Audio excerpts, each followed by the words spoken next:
সম্মানিত ভিউয়ার্স, আসসালামু আলাইকুম। জোহান ড্রিম ভ্যালি পার্ক আমরা আসছিলাম আজকে। তো পার্কের মেন ফটকটা হলো এই সুন্দর প্রকৃতি দিয়ে সাজানো। দেখা যাচ্ছে এই যে সুন্দর প্রকৃতি, ওর মুগ্ধকর পরিবেশ।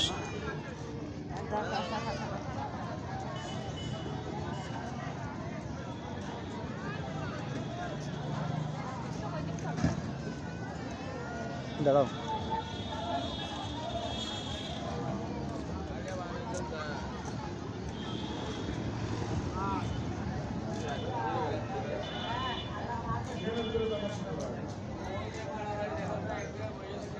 আমাদের এখানে গাড়ি রাখা আছে।